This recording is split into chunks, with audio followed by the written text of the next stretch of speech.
सबने जो उनके गुणों का बखान किया। वैसे मामा को बहुत कम भांजे अच्छा बोलते हैं, लेकिन जिनेश कोटिया जी ने जिस हिसाब से उनके व्यक्तित्व का बखान किया, डॉक्टर विजय जी ने हमें एक सीख दे दी। अभी तक तो ये कहते थे माँ की कोई उपमा नहीं, माँ से बड़ा कोई नहीं। आज उन्होंने कहा कि जहाँ दो माँ लगते हैं वहाँ मामा होता है।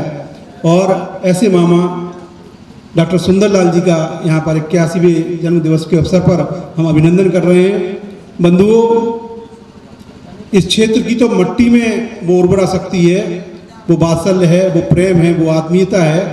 लेकिन हम पूरे देश में जहाँ जहाँ जा रहे हैं वहाँ वहाँ की समस्याओं से को देख करके हमें लगता है कि आज के युग में अगर हमें कुछ करने लायक है तो अपने माता और पिता की सेवा करने का हमारा सबसे बड़ा काम होना चाहिए। मैं आपको बताना चाहता हूं कि यहाँ से निकल के झांसी पहुंच जाएं, झांसी से फिर बढ़ जाएं, ग्वालियर पहुंच जाएं, भोपाल पहुंच जाएं, दिल्ली पहुंच जाएं, लखनऊ पहुंच जाएं, इलाहाबाद पहुंच जाएं, मेरठ पहुंच जाएं। इतने सारे लोग आज के इस दौर में, बुजुर्ग हमारे, अपने आप को अकेला महसूस कर रहे हैं। और झांसी में ही हम श्रवण बेलगोला अभी वहां पर थे, नारेली में कोटिया जी, हमारे झांसी के एक डॉक्टर ने सवेरे सवेरे 5 बार फोन लगाया। हम शांति धारा में थे और 5वीं बार जब फोन लगाया तो परवश हमने उठा ही लिया। उन्होंने कहा चाची बहुत सीरियस है, कोई अस्पताल ले जाने वाला नहीं है। हमने ऋषभ जी को फोन किया और 2-4 जगह फोन किया, भैया जल्दी उन्हें अस्पताल ले जाओ। 2-2 लड़के हैं, 4-4 लड़कियां हैं, 4-4 लड़के हैं, 6-6 लड़कियां हैं। कोई भी व्यक्ति माता पिता के पास रहने वाला दिखाई नहीं पड़ता है। और ऐसे युग में हम 81 वर्ष के अपने माँ और पिता को बिठा करके उनका अभिनंदन कर रहे हैं। ये पूरे देश के लिए बड़ी सीख है, बड़ी सीख है। और जितने युवा साथी हमारे यहाँ बैठे हैं, हम सब लोग गांठ बांध लें कि हम अपने माता पिता को किसी भी अवसर पर, किसी भी अवस्था में, किसी भी एज में, हम ऐसा में बहुत दूर जाकर बहुत कमाया जा सकता है, लेकिन अपने माता पिता के प्यार से, अपने उनके आशीर्वाद से बढ़कर कुछ भी नहीं हासिल किया जा सकता। इसलिए अगर दूर जाओ तो माता पिता को भी लेकर के जाओ, ताकि माता पिता को किसी को फोन ना करना पड़े कि हमें अस्पताल लेके जाओ। ये अगर हम सीख लेंगे तो हम सोचते हैं कि डॉक्टर सुंदरलाल जी जैन और मातेश्वरी श्रीमती सुशीला देवी जैन के 81वें स्वर्ण महोत्सव में आने का हमने बहुत बड़ा लाभ उठा लिया है। हरिवंश राय बच्चन जी ने लिखा है, कोई पंक्तियां मैं दोहराता हूं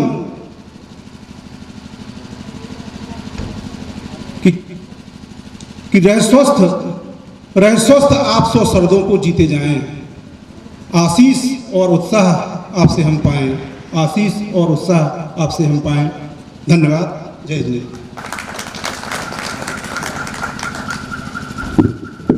इस बीच हमारे यहाँ मंच पर प्रतिष्ठाचार्य महेश जी दीमापुर वाले पधार चुके हैं। उनके स्वागत के लिए मैं आग्रह करता हूँ अपने आदरणीय जमुना प्रसाद जी मिश्रा जी से और सन्मति जी जैन मढ़ौरा से वो आए और महेश पंडित जी का स्वागत करें। ब्रह्मचारी जय भैया भी नगरवाह के ही हैं, तो उसी के बाद वो भोजन भी देंगे और शामिल भी होंगे सुरेंद्र कुमार जी, ऋषभ कुमार जी, राहुल कुमार जी, नीरज कुमार जी, प्रवीण कुमार जी, श्रेणय जी, राहुल चंदेरिया, सुरेश चंद जी, नरेश जी, पुष्पेंद्र जी, राजा राम जी राय, नंद किशोर यादव जी, रोहित राय, सब पूरे गांव के पूरे लोग आए हुए हैं। आग्रह है कि अपनी भावनाओं को प्रदर्शित करें।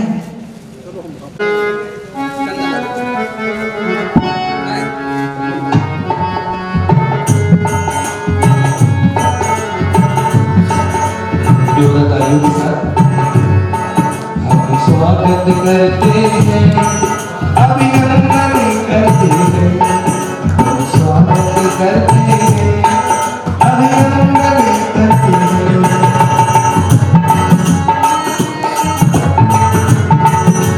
डॉक्टर श्री सुंदरलाल जी का हम स्वागत करते हैं, हम स्वागत करते हैं, अभिनंदन करते हैं।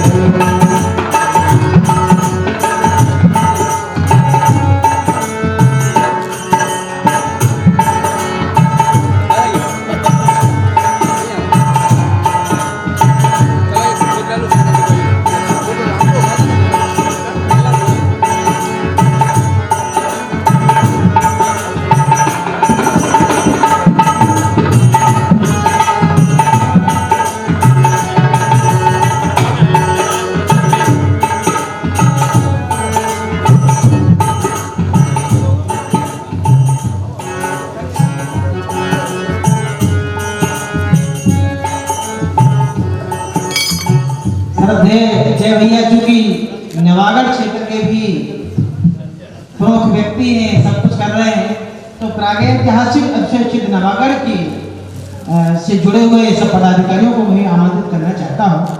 इंजीनियर शिवचंद जी, इंजीनियर सुरेंद्र जी बाबलहरा, श्री बबलू जी डूड़ा, राजेबाब जी समर्रा, शरद कुमार जी बड़ागांव, राकेश जी बड़ागांव, सुरेंद्र जी गगरवाहा, लक्ष्मीचंद जी गगरवाहा, डॉक्टर नरेंद्र जी गाजियाबाद, प्रवीण जी झांसी, जानकी प्रसाद जी टीकमगढ़, अशोक कुमार जी मेहनवार, पंडित सोमचंद जी मेहनवार। तो ये नवागढ़ क्षेत्र की ओर से सब लोग अपनी सहभागिता प्रदर्शित करें। यूं ही नहीं मिलती राही को मंजिल, यूं ही नहीं मिलती राही को मंजिल, एक जुनून सा दिल में जगाना होता है। पूछा चिड़िया से कैसे बना घोंसला, पूछा चिड़िया से कैसे बना घोंसला, बोली भरनी पड़ती है उड़ान बार, तिनका तिनका उठाना पड़ता है, तिनका तिनका उठाना पड़ता है।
डॉक्टर साहब को अपने श्रद्धा भाव निवेदित करने आए हुए हमारे सभी सहपाठी सहयोगी बंधु,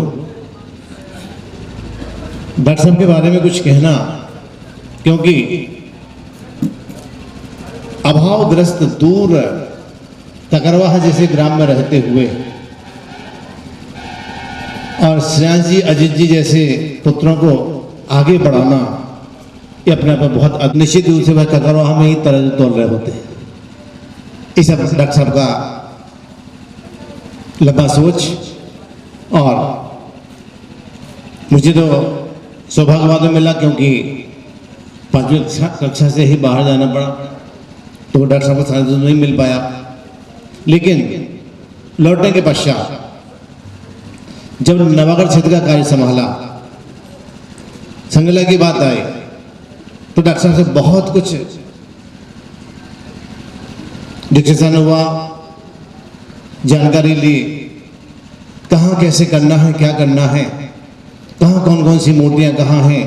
ककरवाहा में स्थापित 9 प्रतिमाएं जो वहाँ रखी हुई थी, शुभारंभ वहीं से हुआ, और आज नवागढ़ क्षेत्र अपने आप में एक विशेष है। इतिहास में ऐसी जानकारी मिली है, शायद आप लोग उसे परिचित ना हो।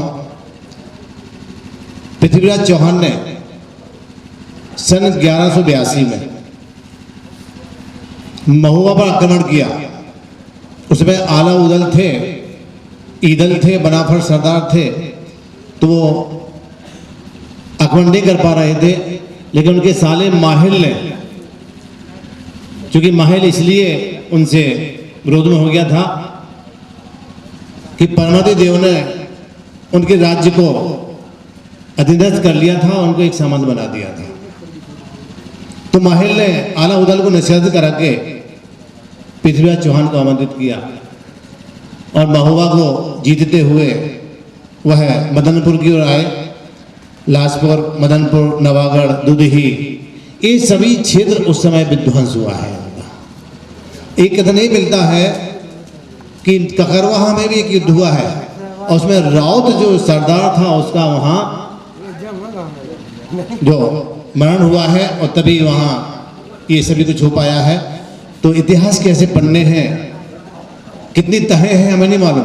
डॉक्टर साहब के मस्तिष्क में क्या क्या भरा हुआ है, हम उनका अभिनंदन तो कर रहे हैं, लेकिन उनसे जो उनका अनुभव है, चाहे आयुर्वेदिक क्षेत्र का हो, चाहे सेवा क्षेत्र का हो, चाहे अध्ययन क्षेत्र का हो, चाहे पुरातत्व का हो, विशद ज्ञान उनके पास है। आवश्यकता है कि उनके ज्ञान को हम अंगीकार करें, स्वीकार करें और जो उनके मन में योजनाएं हैं, धारणाएं जो उनकी चल रही है, यदि उनको हम आगे बढ़ा सके, उनको पूरा कर सके, तो निश्चित रूप से उनका अभिनंदन हम कर पाएंगे। केवल माला पहनना से अभिनंदन नहीं होता है। और जो एक आदर्श प्रस्तुत किया है भैया सिंह जी ने, अजीत जी ने मिलकर के, कि इस उम्र में इतने विविधताओं के बीच में, विषमताओं के बीच में, क्योंकि आजकल परिस्थितियां बड़ी विपरीत हो गई हैं और अपने पिताश्री को यह गौरव प्रदान करना, कराना, ये बहुत बड़ी बात है।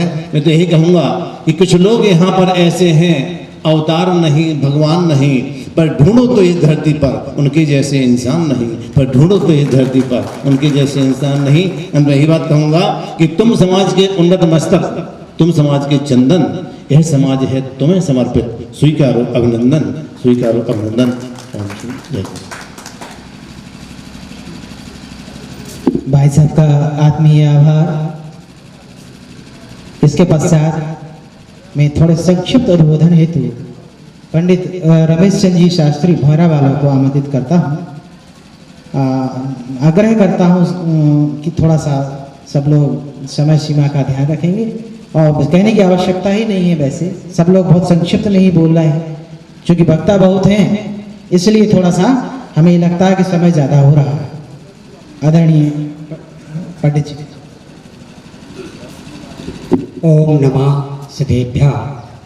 सम्मानीय मंच, उपस्थित महानुभाव, आदरणीय डॉक्टर साहब का व्यक्तित्व जितना भी शब्दों में गूंथा जाए कम है। इनके शब्दों को के माध्यम से अभिनंदन करें। यदि संभव हो सके तो एक अभिनंदन ग्रंथ जिनमें भैया जय जी ने संक्षेप में कहा, मैं इसको विशेष रूप से कहना चाहता हूँ कि इनके अनुभव यदि हमें प्राप्त हों तो वह अभिनंदन ग्रंथ नाम से प्रकाशित हो तो बहुत अच्छा रहेगा। आदरणीय डॉक्टर साहब सतायु हों, ऐसी मंगल कामना के साथ जय जय।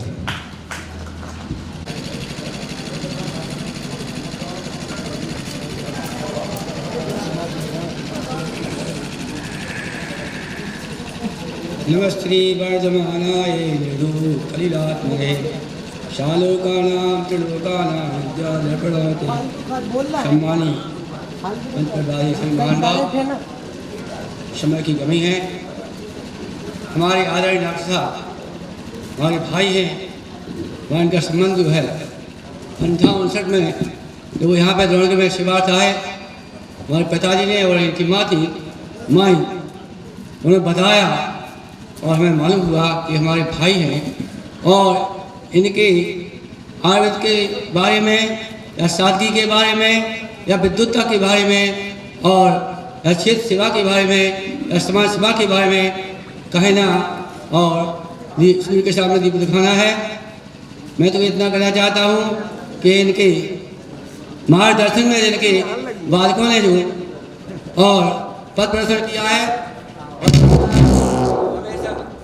हमारे डॉक्टर साहब और आदरणीय पंडित महाराज जी ने जो प्रस्ताव रखा है कि इनका अभिनंदन ग्रंथ प्रकाशित किया जाए, मैं उसकी समर्थन करता हूँ और चाहता हूँ कि इनका भी अभिनंदन प्रकाशित हो और उनके मार्ग को हम सब देख सकें। शासन नायक महावीर भगवान की संत श्रोमणी आचार्य विद्यासागर जी महाराज की परम पूज्य आचार्य विनिश्चय सागर जी महाराज की उपस्थित महानुभाव, आज हम ऐसे व्यक्तित्व के अभिनंदन में सम्मिलित हुए हैं। क्योंकि हम क्या अभिनंदन कर सकते हैं,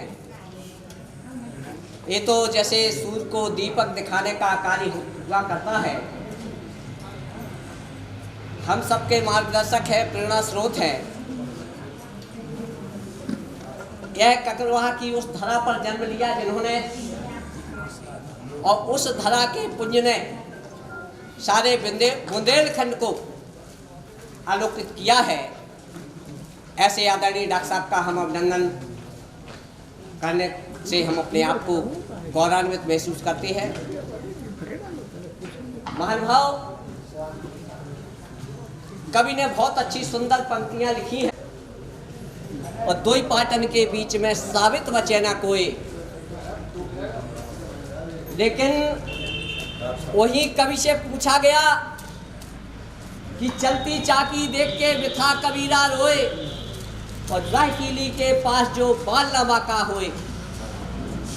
जब ये पूछा तो कहा ऐसा भी नहीं है, राह कीली के पास जो नकटा बूचा होए, राह कीली के पास जो नकटा बूचा होए, वो दाना वही सराहियो उचट वायरो होए। जो इस ककरवाहा जैसी नगरी पर जन्म लेकर के अपने परिवार को, समाज को, जैन ही नहीं जैनित्व क्षेत्र में उन्होंने जो काम किया है, चाहे वो सामाजिक क्षेत्र की बात हो या राजनीतिक क्षेत्र की बात हो। मुझे याद है कि जब डॉक्टर साहब ने मध्य प्रदेश के मुख्यमंत्री माननीय दिग्विजय सिंह को ककरवाहा बुलाने का निर्णय लिया, और जब उन्होंने ककरवाहा में मुख्यमंत्री महोदय को बुलाया और उन्होंने इस क्षेत्र की विकास के प्रति जो सजगता दिखाई, और इस क्षेत्र के विकास के लिए उन्होंने पूरा ज्ञापन पत्र तैयार करके माननीय मुख्यमंत्री के पास रखा। मैं साइकिल से ककरवाहा आया था। मुझे याद है, ऐसे डॉक्टर साहब ने विकास के पुरुष, लोहे पुरुष इनको कहा जाए, इसमें कोई अतिशयोक्ति नहीं हो सकती। महानुभाव, वही व्यक्तित्व जिन्होंने अपने परिवार को ऐसा सुशोभित, ऐसा श्रृंगार किया, जिस श्रृंगार के कारण आज डॉक्टर श्रेयास जी, विमल जी या अजित जी और उनके नातियों के माध्यम से, चाहे डॉक्टर विवेक जी हो, इंजीनियर, सारे बच्चे भली भांति अपने संस्कारों को लेकर के आज सामाजिक क्षेत्र में कार्य कर रहे हैं। हम धन्यवाद ज्ञापित करते हैं, चूँकि हम सबके मार्गदर्शक हैं। और इसलिए मैं ज़्यादा समय लेने का प्रयास कर रहा हूँ कि माइक नहीं है, इसलिए अन्य वक्ताओं को थोड़ा सा वो लग जाएगा, तब तक आपका तो महानुभाव, आज हमारे बीच में परम सिद्धेश दादा कैलाश चंद जी, दैनिक विश्व परिवार, हमारे झांसी से यति सम्मेलन, जिन्होंने अपना पूरी हमारी टीम झांसी की लग करके उन्होंने परम पूज्य गणाचार्य श्री विराट सागर जी महाराज का यति सम्मेलन कराया। उस संदर्भ में मैंने जब डॉक्टर साहब से चर्चा हुई तो डॉक्टर साहब ने कहा कि ऐसा पुण्य का संचय आप लोग करने जा रहे हो, ऐसा झांसी वालों ने आपको आत्मस्नेह दिया है, और उसमें आप लोग को बुला करके और इस कार्य की जिम्मेदारी आप लोग के बीच में सौंपी है। आप लोग को बाखूबी निभाना है, चाहे वे किसी भी क्षेत्र में हो। डॉक्टर साहब हमारे मार्गदर्शक हैं। निश्चित रूप से जब हम डॉक्टर साहब के पास बैठते हैं, डॉक्टर साहब, चूँकि हमारा 2-4 दिन में डॉक्टर साहब से मिलना हो जाता है, हम चरण वंदन करके उनसे इसी बात को पूछते हैं, डॉक्टर साहब हमें आगे क्या करना चाहिए। तो वह डॉक्टर हरिवंश राय बच्चन की वह पंक्तियाँ याद दिलाते हैं कि लहरों से डरकर नौका पार नहीं होती, और कोशिश करने वालों की कभी हार नहीं होती। जब कोई भी काम किया जाता है तो उसके लिए हमें जब डुबकिया सिंधु में गोताखोर लगाता है और जाकर खाली हाथ लौट कर आता है, मिलते नहीं सहजी मोती गहरे पानी में, लेकिन बढ़ता दुगना उत्साह इसी हैरानी में, और आखिर मुट्ठी उसकी खाली हर बार नहीं होती और कोशिश करने वालों की हार नहीं होती। असफलता एक चुनौती है, असफलता एक चुनौती है, स्वीकार करो, और क्या कमी रह गई है देखो और सुधार करो, और कुछ किए बिना ही जय जयकार नहीं होती और कोशिश करने वालों की हार नहीं होती। ये डॉक्टर साहब के वह पंक्ति उनके मुँह से, चूँकि डॉक्टर हरिवंश राय बच्चन की वह पंक्तियाँ हैं, लेकिन डॉक्टर साहब हमें याद दिला करके हमारा उत्साह वर्धन करते हैं कि कहीं भी अर्थ से व्यक्ति पीछे हो सकता है, लेकिन अपने मन से आदमी पीछे नहीं हो सकता है। अपने दिल के धनी रहो, अपने भाव के धनी व्यक्ति रहता है तो निश्चित रूप से उसकी ऊंचाइयां बढ़ती रहती हैं। हम आदरणीय डॉक्टर साहब को चरण वंदन करते हुए हम उनकी दीर्घायु की कामना करते हैं, और निश्चित रूप से हम भावना भाते हैं कि ये सैकड़ों वर्ष नहीं हजारों वर्ष हम लोग को अपना मार्गदर्शन करते रहे। चूँकि हजारों वर्ष अगर वो रहेंगे तो हम लोग भी उस उम्र को पाने का अधिकार पा सकते हैं।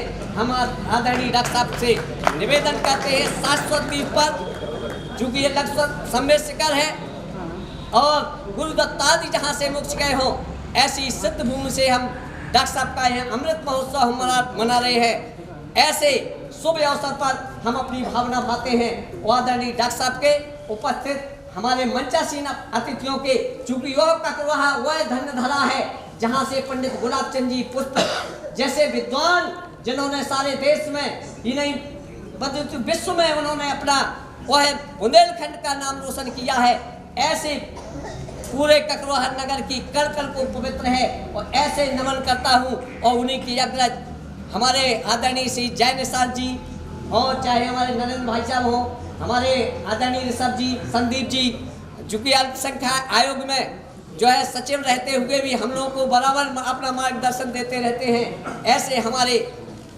इस सम्मेलन में जो हमारे सम्मिलित हुए हैं उनका हम सबका नमन करते हुए, वंदन करते हुए आप सबसे अपेक्षा करते हैं। अभी हमारे आदरणीय भैया जी ने एक बात रखी कि नवागढ़ क्षेत्र का पुरातत्व, अभी हमारे जिलाधिकारी महोदय मानवेंद्र सिंह जी गए और उन्होंने जब गुफाओं में घुस करके देखा कि भैया जी का जो उन्होंने वहाँ खोजबीन और जो पुरातत्व के करीब 25 लोग हमारे सारे देश से लोग आए थे, उन्होंने उसको अंदर से गहराई से जा करके देखा और माननीय जिलाधिकारी महोदय ने कई बार इस बात को फोन के माध्यम से इस बात से कहा कि हम नवागढ़ के क्षेत्र में बहुत कुछ करना चाहते हैं। ऐसा हमारे जिला प्रशासन का, हमारी प्रदेश सरकार का निश्चित रूप से, चाहे वो कोई भी क्षेत्र हो, चाहे हमारा गिरी जी हो, चाहे बड़ा गाँव हो या हमारा नवागढ़ हो या चांदपुर जहाजपुर हो, जो भी हमारे क्षेत्र हैं उन क्षेत्रों के विकास के प्रति हमारा शासन प्रशासन भी किस संकल्प है उसका हमें लाभ लेने की आवश्यकता है। मैं धन्यवाद ज्ञापित करता हूँ जय निषाद जी का, जिन्होंने इस कार्य को बड़े दूरदर्शिता के साथ लेने का कार्य किया है। हम अपनी बात को तो मैं इस श्रद्धा और भाव के साथ कि आप सभी लोग, चूँकि अभी जो बात आई अभिनंदन ग्रंथ की, मैं काफ़ी समय से इस बात की चर्चा चल रही थी।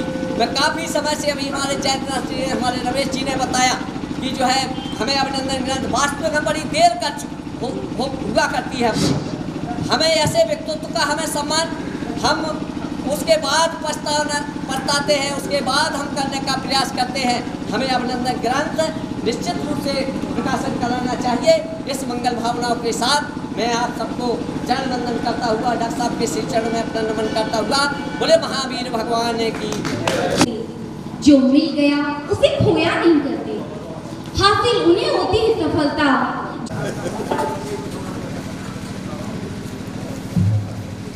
मैं श्री जमला जी अदावत से भी आग्रह है कि सम्मान में शामिल हो।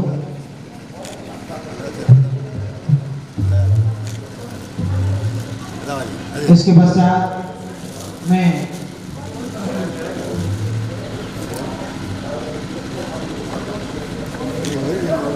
पंडित गोरेलाल जी शास्त्री परिवार द्रोणगिरी वो तैयार रहेंगे और इस सम्मान के बाद वो अपना सम्मान प्रदर्शित करेंगे।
हेतु मैं प्राचार्य महोदय एस सी जैन साहब से आग्रह करता हूँ। एस सी जैन प्राचार्य महोदय 2 मिनट के लिए भाई श्री एस सी जैन साहब और कमल कुमार जी वो भी सम्मान प्रकट करें। तब तक आदरणीय विजय कुमार जी और कमल कुमार जी। बोलिए महावीर भगवान की जय। सम्मानीय मंच के आज इस 81वीं जन्मदिन है आयुर्वेदाचार्य में या प्रैक्टिस करने में, तो उन्होंने अपनी परंपरा को जीवंत बनाए रखा है और उनके बड़े पुत्र डॉक्टर श्रेयांश जो अभी भी प्रैक्टिस करते हैं और उनके 2 पुत्र डॉक्टर विवेक जो MBBS हो चुके हैं, MD करने जा रहे हैं और श्रेयांश जी का तीसरा पुत्र वो भी BHMS कर रहा है और अजित जी की पुत्री डॉक्टरी की तैयारी कर रही है। निश्चित रूप से उन्होंने समाज में, राजनीति में सब जगह योगदान दिया, परंतु उस समय जब चिकित्सा के क्षेत्र में नवाल जी, उनका परिवार, भाई और सभी श्रद्धेयजन, यहाँ की कमेटी, डॉक्टर सुंदरलाल जी का जीवन, कभी कभी जो लोग उनके साथ रहे उन्हें लगता है कि तुम्हें कितनी जल्दी फिसलता है। मैं जब विश्वविद्यालय के छात्र था उस दौरान 60 के आसपास वो साहेगढ़ आ चुके थे और उनके युवा शक्ति का उपयोग, रचनात्मक उपयोग साहेगढ़ समाज ने किया, चाहे वहाँ की पाठशाला हो, मंदिर व्यवस्था हो, साधुओं की व्यवस्था हो, सांस्कृतिक आयोजन हो, आते थे वो डॉक्टर सुंदरलाल जी की थी। हमारे यहाँ पर लक्ष्मीदानंद जी अक्सर रहा करते थे, रामबाई जी भी बाद में वहाँ पहुँचे, लेकिन और उनकी व्यवस्थाएं चौमासे की माननीय सुंदरलाल जी को मिली तो वो थे देश के सर्वोच्च आचार्य घोषित हुए परम पूज्य गुरुवर आचार्य धर्मसागर जी महाराज, और उस दौरान उन्होंने बहुत सारे काम किए। मैं उतने सारे विवरण में नहीं जाता, पर इतनी बात मैं कहूँगा कि जैसे कहा जाता है तीर पर कैसे रुकूं मैं आज लहरों में निमंत्रण, और डॉक्टर साहब के जीवन में लहरों के ऐसे अनंत निमंत्रण थे, चाहे वो संस्कृति का क्षेत्र हो, तीर्थ सेवा का क्षेत्र हो, वो समाज सेवा और राष्ट्रीयता का क्षेत्र हो, और संक्षेप में कहें तो संपूर्ण मानवीयता की सेवा का क्षेत्र हो। उन्होंने अपने दायरे में, अपने परिवेश में जितना जो कुछ बन सकता था संपूर्ण सामर्थ्य के साथ, संपूर्ण ईमानदारी के साथ, व्यक्तित्व के संपूर्ण समर्पण के साथ उसको संपन्न किया, संपादित किया। मैं उनके प्रति जितना जो कुछ भी कहूँ